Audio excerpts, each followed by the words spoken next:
Hello, আসসালামু আলাইকুম। আমি আবারও ব্যাক করছি। তো আজকে হচ্ছে যে আমি আহ বিভিন্ন ধরনের শর্টস খেলতে গিয়ে আমরা বিশেষ করি সেটা ক্রিকেট বল হোক অথবা টেনিসে হোক, আমরা কিছু কমন মিস্টেক করে থাকি। সেটা হচ্ছে যে আমরা যখন স্ট্যান্সে থাকি, স্ট্যান্সে থেকে আমরা যখন বিগ শটস খেলতে যাই, তখন আমাদের স্ট্যান্সের যে বডি কন্ডিশন এবং যখন হচ্ছে যে আমরা স্ট্যান্সে থাকা অবস্থায় বডি কন্ডিশনটাকে যেভাবে রেখে শটস খেলার কথা, সেটা সেইভাবে আমরা না খেলে হচ্ছে যে আমরা কি করি, বিগ শটস খেলতে গিয়ে আমাদের স্ট্যান্স থেকে আমাদের বডির কি হয়ে যায়, একটু মুভমেন্ট চেঞ্জ হয়ে যায়। তো সেই কারণে আমরা অনেক সময় কি হয়, বড় ধরনের শটস খেলতে গেলে আমাদের বল ভালোভাবে টাইমিং হয় না এবং হচ্ছে যে আমরা বলের উপরে দেখা গেছে ভালোভাবে হচ্ছে যে আমরা সেটা শটসটা খেলতে পারি না। তখন সেই ক্ষেত্রে আমাদের কি হয় যে অনেক সময় ফুটওয়ার্ক চেঞ্জ হয়ে যায়। আবার অনেক সময় দেখা গেছে আমাদের ব্যাটটা যখন আমরা যখন হচ্ছে যে ব্যাট চালাই, তখন সেই ক্ষেত্রে কি হয়ে যায়, আমাদের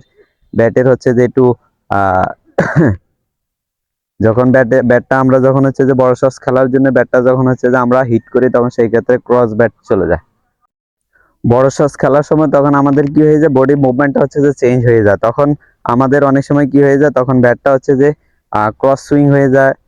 ক্রসে আমরা হচ্ছে যে ব্যাট হিট করে ফেলে অথবা আমাদের ফুটওয়ার্ক চেঞ্জ হয়। তো এটার একটা প্রবলেম হচ্ছে যে কমন প্রবলেম, এবং হচ্ছে যে এটা কিভাবে আপনারা সলভ করবেন, এই দুইটা জিনিস নিয়ে আমি আজকে কথা বলবো। বিশেষ করে যে কোনো ধরনের শর্টস খেলার সময় আপনার এই যে প্রবলেমটা হয় এবং সেটা সলভ করার হচ্ছে যে উপায়টা, এই দুইটা জিনিস নিয়ে আমি প্রবলেম এবং সলভ সেটা নিয়ে আমি আজকে কথা বলবো। প্রথমে হচ্ছে যে আপনি অ্যাজ ইউজুয়াল যে স্ট্যান্স, আপনার স্ট্যান্স পজিশন, স্ট্যান্স করলেন, স্ট্যান্সে থাকলেন, এবং এটা যদি হচ্ছে যে আপনার কমন স্ট্যান্স হয়, ক্রিকেট বল অথবা টেনিস বল, যে কোনো ধরনের বলের জন্য যদি আপনার যদি এটা স্ট্যান্স হয়, কমন স্ট্যান্স, তো সেটা আপনার যেটা ফ্লেক্সিবল আরই। তো আমি স্ট্যান্সের উপরে আমার অনেক কয়েকটা ভিডিও আছে, সেখানে আমি বলেছিলাম যে 8 ইঞ্চির একটা স্ট্যান্স আমরা করব, ছোট স্ট্যান্স। আর বড় শটস খেলার সময় আপনার ফুটওয়ার্কটা হচ্ছে যে একটু ছোট করে নেবেন, তখন সেই ক্ষেত্রে আপনি বড় শটস খেলতে পারবেন, বড় শটস খেলতে পারবেন। এখন আমি যেটা প্রবলেম, সেটা হচ্ছে যে আমি যখন স্ট্যান্স করছি, স্ট্যান্সে আমি এই পজিশনে থাকি। যখন আমরা হচ্ছে যে বিগ শটস খেলতে যাই অথবা কোনো ধরনের শটস খেলতে যাই, তখন আমার স্ট্যান্সে যেখান থেকে ব্যাট শটস খেলার কথা, সেটা না খেলে আমরা কি করি, আমরা হচ্ছে যে যখন শটস খেলতে যাই তখন আমরা সোজা হয়ে যাই, আমাদের স্ট্যান্স থেকে আমরা একটু উপরে উঠে যাই। যখনই আপনি স্ট্যান্সে আছেন, স্ট্যান্সে থেকে যদি আপনি শটসটা না খেলেন, যদি স্ট্যান্সে থেকে আপনি শটসটা খেলতেছেন না, যদি স্ট্যান্সে থেকে শটস না খেলে আপনি যদি স্ট্যান্সে যে কন্ডিশন আছেন সেখান থেকে যদি উঠে যান, উঠে গেলে তখন ওই সময়টাতে যখন বল আসতেছে আপনি এখন শটস খেলবেন, কিন্তু আপনার যে স্ট্যান্সে ছিলেন, এই স্ট্যান্সে থেকে শটস না খেলে আপনি যখন স্ট্যান্সে থেকে একটু উঠে গিয়ে তারপর শটস খেলতেছেন, তখন ওই সময়টাতে আপনার কি হয়, বলটা যখন আপনার ক্লোজ আছে, তখন ওই সময়ে আপনার চোখের সামনে একটা কি হয়ে যায়, বলের উপর একটা ভাইব্রেশন তৈরি হয়ে যায়, একটা ফ্রিকোয়েন্সি তৈরি হয়ে যায়। তার মানে আপনি যে ফোকাসে বলটাকে রাখছেন চোখের উপরে, সেটা যখন হচ্ছে আপনি আপ ডাউন করছেন, তখন এখানে একটা ফ্রিকোয়েন্সি তৈরি হয়ে যায়। ফ্রিকোয়েন্সি তৈরি হয়ে যাওয়ার কারণে বলটা কোথায় যেখানে পড়ছে সেখানে আপনার জাজমেন্টে অথবা হচ্ছে যে বলটাকে সিলেক্ট করে আপনি শর্টস খেলার সময় আপনার একটা প্রবলেম হয়ে যায়। এটা হচ্ছে যে এক নাম্বার। সেকেন্ড হচ্ছে যে আপনি যখন ফ্রিকোয়েন্সি হয়ে গেল, তখন আপনি যখন শর্টস খেলতে যাচ্ছেন, আপনার স্ট্যান্সে আছেন, স্ট্যান্সে থেকে আপনি যখন কি করলেন, একটু উপরে উঠে গেলেন, তখন একটা ফ্রিকোয়েন্সি তৈরি হলে আপনি বলের জাজমেন্টটার উপরে, বলটা যেখানে পড়ছে সেখানে জাজমেন্ট করে খেলার জন্য একটা প্রবলেম তৈরি হলো। সেকেন্ড হচ্ছে যখন আপনি শর্টস খেলতে যাচ্ছেন, তখন সেই ক্ষেত্রে আপনি কি করতেছেন, অনেক সময় ফুটওয়ার্ক বড় করে নিচ্ছেন। ফুটওয়ার্ক যখনই আপনি বড় নিয়ে নিচ্ছেন, তখন সেই ক্ষেত্রে কি হয়ে যাচ্ছে, আপনার আপনার বডিতে অনেকগুলো শর্টস এবং বডি সুইংটা এবং ব্যাট সুইংটা একটু কমে যাচ্ছে। তারপর হচ্ছে যে আপনি যখন উঠে গেলেন, উঠে যাওয়ার পরে আপনি যখন শর্টস খেলতেছেন, তখন আপনার ফুটওয়ার্ক দেখা গেছে আপনার স্ট্রেটে অফ স্টাম্পের একটা বল যখন আপনি স্ট্রেটে বিগ শর্টস খেলবেন, তখন সেই ক্ষেত্রে কি হয়, আপনি উঠে তো গেলেন, একটা প্রবলেম হইলো। তারপর বড় ফুটওয়ার্ক নিয়ে সেখানে একটু সুইং কমে গেল। আবার অনেক সময় ছোট ফুটওয়ার্ক নিলেন, কিন্তু আপনার যেখানে ফুটওয়ার্কটা রাখার কথা ছিল, অফ স্টাম্পের বল খেলার জন্য সাধারণত আপনি লেগ স্টাম্পে আপনার হচ্ছে ফুটওয়ার্কটা রাখলে আপনার ওপেন একটা প্লেস শর্টস খেলার জন্য প্রপারলি করার জন্য একটা জায়গা আপনাকে রেখে তারপর হচ্ছে আপনি কি করতে হবে, ফুটওয়ার্ক সেট করতে হবে। এখন যদি আপনি অফ স্টাম্পের একটা বল খেলার জন্য যদি আপনি লেগের ফোর্থ স্টাম্পে যদি আপনি ফুটওয়ার্ক সেট করে যদি খেলেন, তখন সেই ক্ষেত্রে আপনার ব্যাট ক্রসে চলে যাবে। আর একটা হচ্ছে যে আপনার বলের উপরে হেড পজিশন এবং হচ্ছে যে হ্যান্ড সুইং, ব্যাটের যে প্লেসমেন্টটা, ব্যাট যে চালানোর প্লেসমেন্টটা, সেটা কি হয়ে যাবে না, সেটা অ্যাকুরেটলি হবে না। এই তো এখন এতক্ষণ তো প্রবলেমের কথা বললাম, এখন এটা সমাধানের কি উপায়? সমাধানের একটা উপায়, সেটা হচ্ছে যে আপনি যখন স্ট্যান্স করতেছেন, যে স্ট্যান্সে আপনি থাকতেছেন, যেটা আপনার হ্যাবিচুয়েটেড আপনি স্ট্যান্স করে, তো সেই স্ট্যান্সের সাথে প্রথমেই হচ্ছে যে আপনি কি করবেন, যে স্ট্যান্স আছে সেই স্ট্যান্সের থেকে আপনার কি হবে, ফুটওয়ার্ক চেঞ্জ হবে। ফুটওয়ার্ক আপনি কম নেবেন বেশি নেবেন সেটা নেবেন, নেওয়ার পরে আপনি ওইখান থেকে আপনার হেড পজিশন অথবা বডি কি হবে না, আপনার আপ অথবা ডাউন হবে না। আপনার সেই ক্ষেত্রে কি থাকবে, বডি স্ট্যান্স, আপনি যে স্ট্যান্সে বডিটা রাখছেন ওই স্ট্যান্সে আপনার বডি হেড পজিশন থাকবে। জাস্ট হচ্ছে যে আপনার কি হবে, ফুটওয়ার্কটা চেঞ্জ হবে। এবং ফুটওয়ার্ক চেঞ্জ হবে আপনার যদি হেড পজিশন এবং হচ্ছে যে আপনার বডি যে কন্ডিশনে আছে সেখানে থাকবে। জাস্ট আপনি স্ট্যান্সে যে এই কন্ডিশন, আমি স্ট্যান্সে এই কন্ডিশনে থাকি, এই যে আমি একটু ওপেন হয়ে খেলি সবসময়, ক্যাপ্টেনিস বলে অথবা ডিউস বলে আমি হালকা একটু ওপেন হয়ে খেলি। এই তো এইখানে খেললে কি হয়, আমি যে কন্ডিশনে থাকি ঠিক এইখান থেকে আমার ফুটওয়ার্ক চেঞ্জ করে আমি ফুটওয়ার্ক চেঞ্জ করে কি করি, আমি ফুটওয়ার্ক চেঞ্জ করে হচ্ছে যে শর্টস খেলি। এই ফুটওয়ার্ক চেঞ্জ করে আমি শর্টস খেলি। এই তো প্রথম হচ্ছে যে আপনার স্ট্যান্সে আপনাকে থাকতে হবে। স্ট্যান্সে থেকে বডি এবং হেড পজিশন, এই আপার লেভেলের কোনো মুভমেন্ট হবে না, জাস্ট হচ্ছে লোয়ার লেভেলে ফুটের জাস্ট হচ্ছে যে মুভমেন্টটা হবে। শর্টস খেলার জন্য বল সিলেকশন করে আপনি ফুটটা ওখানে সেট করবেন, সেট করে হচ্ছে যে তারপর আপনি শর্টস খেলবেন। তো এটা যখন খেলবেন তখন আপনার সামনে যে বলটা আসতেছে সেটা সিলেকশনটা আপনার ভালো করতে পারবেন। একই সাথে আপনার কি হবে না, এই বলের উপরে যে একটা ফ্রিকোয়েন্সি চোখের মধ্যে তৈরি হওয়া, সেটা হচ্ছে যে হবে না। এবং হচ্ছে যে আপনি কি হবে, ওই স্টেবল এই আপার লেভেলে আপার পার্টে যদি হচ্ছে যে হেড পজিশন এবং চোখের উপরে কোনো ফ্রিকোয়েন্সি তৈরি না হয়, তাহলে আপনি শর্ট সিলেকশনটা এবং যে কোনো ধরনের বল সিলেকশনের ক্ষেত্রে আপনি খুব ভালোভাবে এটা সিলেক্ট করতে পারবেন। দেন হচ্ছে যে আপনার যে স্ট্যান্সে আছেন ওই স্ট্যান্সে আপনি ফুটওয়ার্ক চেঞ্জ করলেন।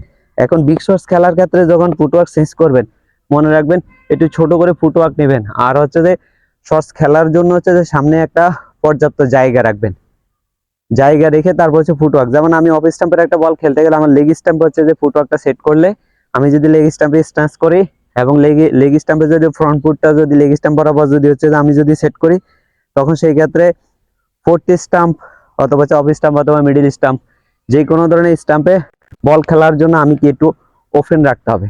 ওপেন রাখার পরে আমি যে সবসময় একটা জিনিস সাজেস্ট করি, সেটা হচ্ছে যে আপনার সামনে যেমন হচ্ছে যে শর্টস খেলার জন্য একটা প্লেস ওপেন রাখবেন, একই সাথে হচ্ছে যে ওই ওপেন প্লেস তো রাখলেনই, রাখার পরে আপনি একটু সামনে থেকে শর্টসটা খেলার চেষ্টা করবেন। মানে ব্যাটের ফেসটাকে একটু ওপেন করে জাস্ট হচ্ছে শর্টসটা, কোনো ধরনের বিগ শর্টস খেলার জন্য ব্যাট ফেসটাকে একটু ওপেন করে যখন খেলবেন, তখন বলের ফেসটা আপনি হচ্ছে যে প্রপারলি ইউজ করতে পারবেন। আর তৃতীয় নাম্বারটা হচ্ছে যে আপনার স্ট্যান্সটা যখন আপনি একটু ছোট করে নেবেন, তখন সেই ক্ষেত্রে আপনি পাওয়ারটা প্রপারলি হচ্ছে যে অ্যাপ্লাই করতে, পাওয়ারটা হচ্ছে কি অ্যাপ্লাই করতে পারবেন। তো প্রবলেমটা সলভের জন্য কি করতে হবে, আপনার স্ট্যান্সে প্রথমে হচ্ছে কি, স্ট্যান্সে যেটা নিছেন এই স্ট্যান্সে থাকতে হবে, জাস্ট ফুটওয়ার্কটা চেঞ্জ হবে। বড় শটস খেলার জন্য কি হবে, আপনার সামনে একটা জায়গা রাখতে হবে, সামনে জায়গাটা হচ্ছে যে ওপেন রাখতে হবে, যাতে আপনার ওপেন হচ্ছে যে শর্টস খেলতে পারেন, জাস্ট রেখে ওপেনলি শর্টস খেলতে পারেন। আর একই সাথে হচ্ছে যে আপনার ফুটওয়ার্কটা একটু ছোট হবে আর বলটাকে একটু সামনে থেকে খেলবেন। কি হবে, ব্যাটের ফেসটা যখন আপনি ওপেন করে দিবেন, ফেসটা যখন ওপেন করে খেলবেন, তখন আপনি বলের ফেসটাকে হচ্ছে যে প্রপারলি ইউজ করতে আপনি অনেক বড় বড় ছয় মারতে পারবেন এবং হচ্ছে যে অনেক বড় বড় শর্টস হচ্ছে যে খেলতে পারবেন। আপনি এইখান থেকে দেখেন, যদি এখন আপনার কোশ্চেন আসতে পারে শুধু আপনি মিডল স্টাম্প, অফ স্টাম্প বা ফোর্থ স্টাম্পে যদি বলগুলো খেলার জন্য আপনি ছোট ফুটওয়ার্ক নিয়ে সামনে জায়গা রেখে সামনে থেকে সামনে থেকে শর্টস খেললেন, সামনে থেকে শর্টস খেললেন, সামনে থেকে শর্টস খেললেন। এখন লেগ স্টাম্পে যদি কোনো বল আসে, ইউকার লেন্থের হোক, ফুল লেন্থের অথবা শর্ট বল, তখন সেই ক্ষেত্রে আপনি কিভাবে খেলবেন, তখন সেই ক্ষেত্রে আরামসে আপনি কি করবেন, আপনার স্ট্যান্স আছে জাস্ট হচ্ছে লেগ স্টাম্পের ফোর্থ স্টাম্প বিবেচনা করে আপনি ওইখান থেকে তারপর হচ্ছে যে এইখান থেকে কি করবেন, শর্টস খেলবেন। এইখান থেকে সামনে থেকে কি করবেন, শর্টস খেলবেন। এই আসবে, এখান থেকে হচ্ছে যে সামনের দিকে এই সামনের দিকে শর্টস খেলে দিবেন। এখন হচ্ছে যে শুধু যেই কোনো ধরনের শর্টস আপনি খেলার জন্য, সেটা হচ্ছে যে আপনার যদি বিগ শর্টস খেলার জন্য পুল শট হোক, আপনার স্কোয়ার কাট হোক, তার মানে হচ্ছে যে আপনাকে কি করতে হবে, স্টেবল ফুটওয়ার্ক স্ট্যান্সে থাকতে হবে। জাস্ট ফুটওয়ার্কটা চেঞ্জ হবে, আপনার বডির আপার লেভেল, দ্যাট মিনস আপনার হেড পজিশন এবং শোল্ডার, এটা হচ্ছে যে কোনো কি হবে না, এই জাস্ট শেকিং হবে না। আপনার শেকিং যদি না হয়, আপনি যদি জাস্ট হচ্ছে যে স্টেবল যদি স্ট্যান্সে থেকে জাস্ট ফুটওয়ার্কটা চেঞ্জ করে সামনে একটু জায়গা রেখে এবং সামনে থেকে যদি শর্টসটা খেলেন, তাহলে আপনার এখান থেকে অনেক ভালো রেজাল্ট আসবে। আপনার সামনে ফ্রিকোয়েন্সি তৈরি হবে না। আপনার হচ্ছে যে শর্ট সিলেকশনের ক্ষেত্রে বলের উপর লাইন লেন্থ ইউজ করে, সেটা হচ্ছে যে ধরেন একটা বল অফ স্টাম্পে অথবা পোস্ট স্টাম্প বাউন্স আসছে, আপনি লেগ স্টাম্পে জাস্ট ছোট করে একটু ফুটওয়ার্ক নিলেন, দেন ওপেন থাকলে এখানে আসলো, আপনার হচ্ছে যে আপনার দেখেন স্কোয়ার কাট খেলে দিলেন, স্কোয়ার কাট আরামসে স্কোয়ার কাট কি খেলে দিলেন। একই সাথে যদি বিগ শটস খেলতে চান, তাহলে ছোট করে ফুটওয়ার্ক নেবেন, নিয়ে আপনার জাস্ট হচ্ছে যে সামনে একটা জায়গা রাখবেন, রেখে দেখেন এইখান থেকে হচ্ছে যাতে ফ্রিলি খেলতে পারেন। আপনার আপার লেভেলের কোনো ফ্রিকোয়েন্সি তৈরি হবে না। শর্ট বল পাইলেন, আপনার আরাম এখান থেকে শর্টস খেলে দিলেন, এই জাস্ট খেলে দিলেন, অনেক বড় ছয় হবে। আপনি এইখান থেকে খেলে দিবেন, বড় ছয় হবে। এই একই সাথে যদি আপনি একটু ওপেন থাকলেন, ছোট ফুটওয়ার্কের মধ্যে বল আসলো, আপনি হচ্ছে যে সুন্দরভাবে ফুল শট খেলে দিলেন। দেখেন এখান থেকে এসে যখন আপনি গ্রাউন্ডে খেলতে চাচ্ছেন, গ্রাউন্ডে খেলে দিতে পারবেন, আরামসে গ্রাউন্ডে খেলে দিতে পারবেন। তখন এই ক্ষেত্রে আপনার এই হিপের একটু পাওয়ারটা হচ্ছে যে আপনি পুল শটের ক্ষেত্রে একটু নিচে খেলেন, হুক শট খেলেন, আপনাকে এই হিপের পাওয়ারটা হচ্ছে যে ইউজ করতে হবে। এই এটা হিপের পাওয়ার ইউজ করার জন্য পুল শট এবং হুক শট, এই দুইটার ক্ষেত্রে আমার একটা ভিডিও আছে, যেখানে হচ্ছে যে আমি বলেছিলাম যে আপনারা পাওয়ারফুল হচ্ছে যে ফুল শট এবং হুক শট কীভাবে খেলবেন, এটার উপর হচ্ছে যে আমার ওই ভিডিওতে আমি ডিটেলস বলেছি।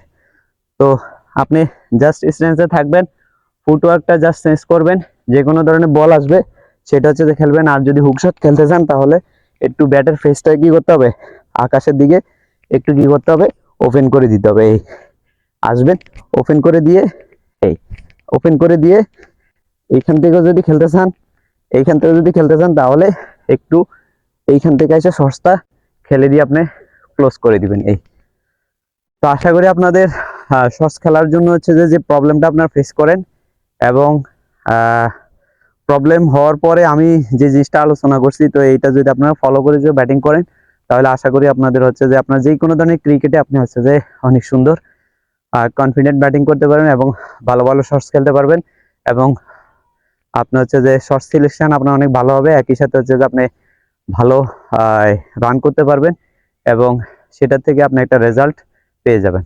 তো আশা করি আপনারা যদি এই পরামর্শটা যদি ভালো লাগে, অবশ্যই অ্যাপ্রিসিয়েট করেন। ভালো থাকবেন, আল্লাহ হাফেজ।